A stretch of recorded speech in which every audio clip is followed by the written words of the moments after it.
फरमाते हैं कि मैं ना मजदूर लेने गया। बगदाद के चौक में मजदूर बैठे होते थे। तो मेरी उन मजदूरों में से ना एक नौजवान बच्चे पे नजर पड़ी। बड़ा कमजोर सा वजूद था, लेकिन चेहरे पर इबादत का निशान था। माथा बताता था कि नमाज का बड़ा ख्याल रखता है। मैं उसके करीब गया। चेहरे भी बड़ा कुछ बताते हैं ना, चेहरों में भी बड़ी रानाई होती है। फरमाते हैं मैं करीब गया, मैंने उसको कहा बेटे मजदूरी करोगे? तो कहने लगा मजदूरों में बैठा हूं तो हुजूर मजदूरी के लिए ही तो बैठा हूं। तो मैंने कहा कि चलो फिर। कहने लगा नहीं मेरी कुछ शर्तें।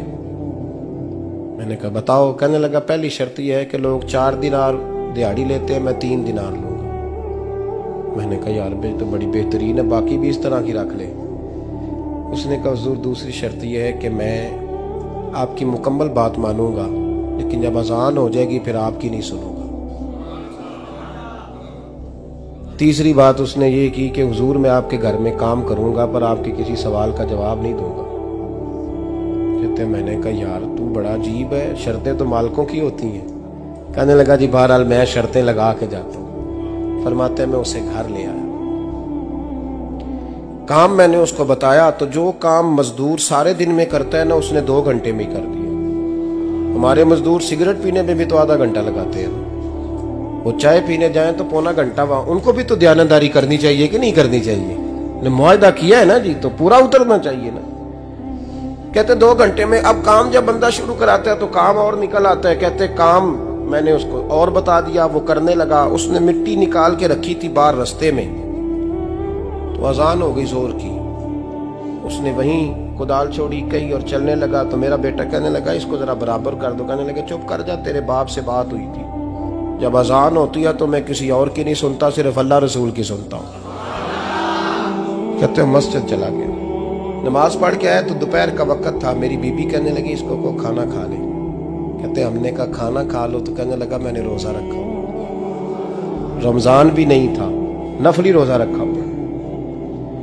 फरमाते हैं शाम हुई, मैंने 3 दिनार दिए। तो मैंने कहा तेरा नाम क्या है? कहने लगा मैंने आपसे कहा था मैं किसी सवाल का जवाब नहीं दूंगा।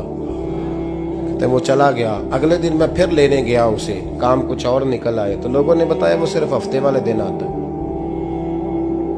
मैंने कहा क्यों? कहने लगे जी वो कहता है मेरा हफ्ते का खर्चा 3 दिनार है, जब 3 दिनार कमा लेता हूं तो बाकी सारा टाइम अल्लाह रसूल की जिक्र में गुजार दिया करता हूं।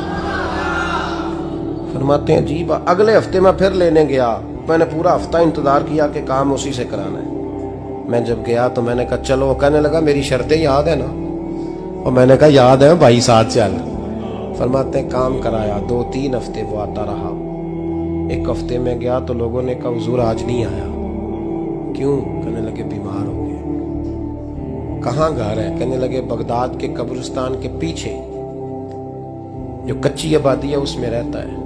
फरमाते मैं गया, दरवाजे पे दस्तक दी तो कहने लगा हुजूर आप हैं? दरवाजा खुला है, आ जाइए। फरमाते हैं मैं अंदर गया तो मैंने कहा तुम्हें कैसे पता चला मैं आया हूँ? कहने लगा हुजूर अल्लाह वाले हो, आप नहीं आना था, वरना अमीर तो गरीबों का पता लेने कोई नहीं आते।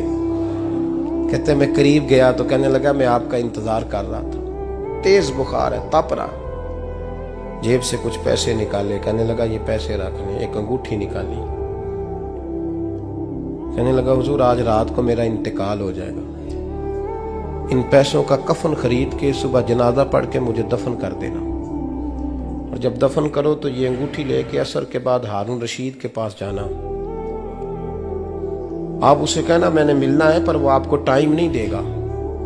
आप उसको आवाज दीजिएगा कि तेरी एक अमानत है मेरे पास, फिर वो आपसे मिलेगा तो अंगूठी दे दे, फिर आप मेरी तरफ से फारिग हैं।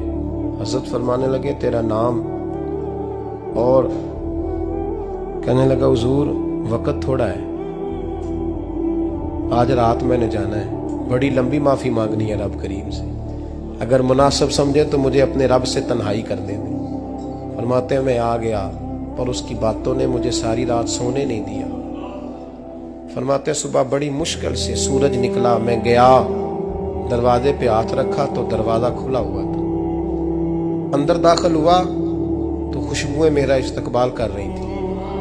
जब चेहरे से कपड़ा हटाया तो उसका तो इंतकाल हो चुका। इंतकाल हो चुका है, ऐसे जैसे किसी का दीदार करके सोया। कहते मैं तो 2 आदमी ले गया था जनाजे पे, पर पता नहीं दुनिया किधर किधर से आई, कहां कहां से। अखा जदों मीटियां जमाना मैनू रोवेगा, अपना ते अपना बेगाना मैनू रोवेगा। फरमाते हैं मैं तो 2 बंदे ले गया था, पर पता नहीं मखलूक कहां कहां से आई। जनाजा पड़ा, दफन किया। हारून रशीद के पास में असर के बाद गया, मैंने बुलाना चाहा पर बादशाह था, मेरी तरफ देखा ही नहीं। मैंने उसको कहा तेरी एक अमानत मेरे पास है। फरमाते हैं मुझे कोने पे ले गया, क्या बात है, कमरे में बुलाया, मैंने अंगूठी दी। हारून रशीद तो चीखे मारने लगा, कहने लगा अंगूठी वाला कहाँ है?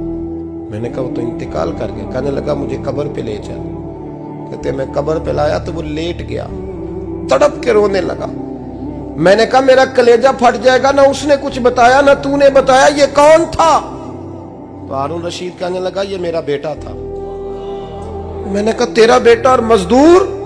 कहने लगा हुजूर ये हजरत दाऊद ताई के पास बैठा करता था, उनका मुरीद था, मुझे रोज कहता था अब्बा तूने बड़ी दुनिया इकट्ठी कर ली है, मरते वक्त तुझसे टांगे समेटी नहीं जाएंगी, इतना हिसाब नहीं तू दे सकेगा। मैं इसको समझा देता, इसकी अम्मा समझा देती। ये रोज हमें कहता छोड़ दो, आ जाओ अल्लाह रसूल की बारगाह में झुक जाएं। हम समझ। एक दिन ये चला गया, कहने लगा फिर तुम्हारा रास्ता और है और मेरा रास्ता और है। ये सोने की अंगूठी गलती से इसके पास रह गई, गलती से हीरे की अंगूठी चली गई। कहने लगा देखो मेरे बेटे ने आज वो भी वापस कर दी है। फिर तड़प के कहने लगा हारून रशीद था तो ये मेरा बेटा, पर मेरा मुर्शद निकला, मेरा पीर निकला। भाई जिंदगी तो बड़ी थोड़ी है ना। बाबा साहब ने कहा था उठ फरीदा सुत्या, और दाढ़ी आ गया पूर, अग्गा नेड़े आ गया, पिछा रह गया दूर।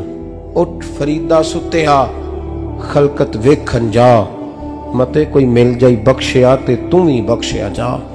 उठ फरीदा सुत्या झाड़ू दे मसीत, तू सुते रब जागदा, तेरी डाडे नाल परीत।